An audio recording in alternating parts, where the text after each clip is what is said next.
खुदावंद यीशु मसीह की सलामती आपके साथ हो। आज 13 अप्रैल 2023 है। मत्ती रसूल की मार्फत लिखी गई इंजील मुक़द्दस के आयत बाय तफसीरी मुताला को जारी रखते हुए हम 15वें बाब की 33वीं आयत पर गौर करेंगे। इसमें यूँ लिखा है, शागिर्दों ने उससे कहा, बियाबान में हम इतनी रोटियां कहाँ से लाएं कि ऐसी बड़ी भीड़ को सैर करें। आमीन। जब खुदावंद यीशु मसीह ने अपने शागिर्दों को पास बुलाकर कहा कि ये लोग 3 दिन से बराबर मेरे साथ हैं और मैं इनको भूखा रुखसत करना नहीं चाहता, तो शागिर्दों ने कहा कि ये जगह वीरान है, ये बियाबान है और हमारे पास इतनी रोटियां नहीं हैं, हम इतनी रोटियां कहाँ से लाएं, क्योंकि ये बहुत बड़ी भीड़ है। अब देखिए, शागिर्दों को उसकी कुदरत पर शक था।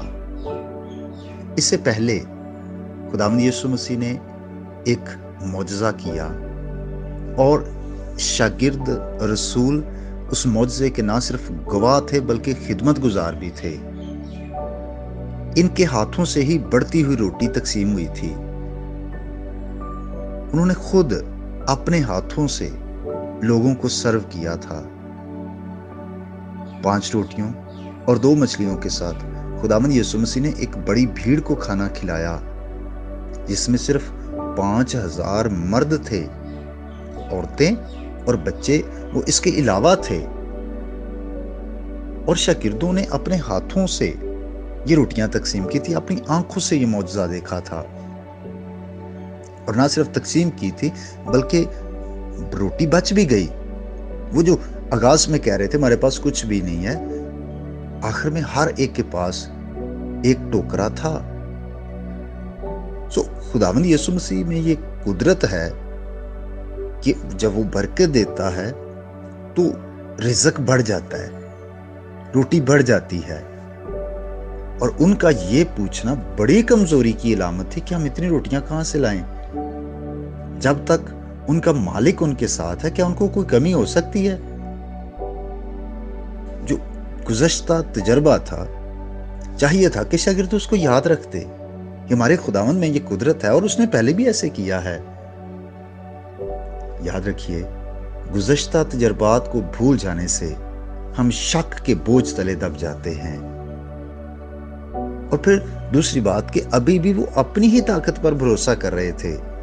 ये हम इतनी रोटियां कहां से लाएं? चाहिए था कि खुदावंद आप तो सब कुछ अरेंज कर सकते हैं, लेकिन वो खुदावंद की कुदरत पर, उसकी ताकत पर भरोसा करने की बजाय वो अपने आप पर भरोसा करें कि हम ये कैसे करें। आज भी बहुत दफा मैं और आप इस आजमाइश में पड़ते हैं कि बजाय इसके कि खुदावंद की कुदरत पर भरोसा करें, हम अपने वसाइल को देखते रहते हैं, हम अपने आप पर भरोसा करते हैं।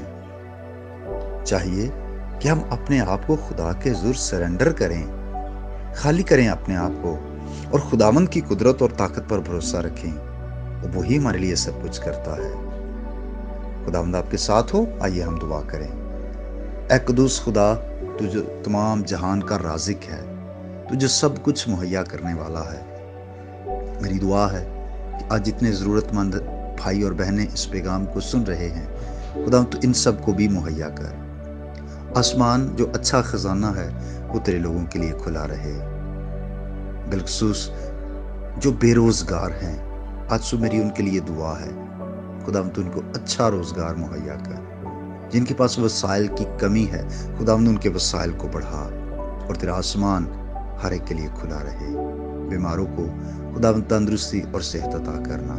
और आज का दिन हम सब तेरी फर्मा बरदारी में बसर करें, यीशु मसीह के नाम से, आमीन। मेरा नाम पास्टर बिशारत है और ये पैगाम आपको इवेंजेलिकल चर्च अड्डा की तरफ से भेजा गया। अब तक हमारा चैनल सब्सक्राइब नहीं किया तो अभी सब्सक्राइब करें और बेल आइकॉन को क्लिक करके हमारी लेटेस्ट वीडियोस के बारे में अपडेट जानें।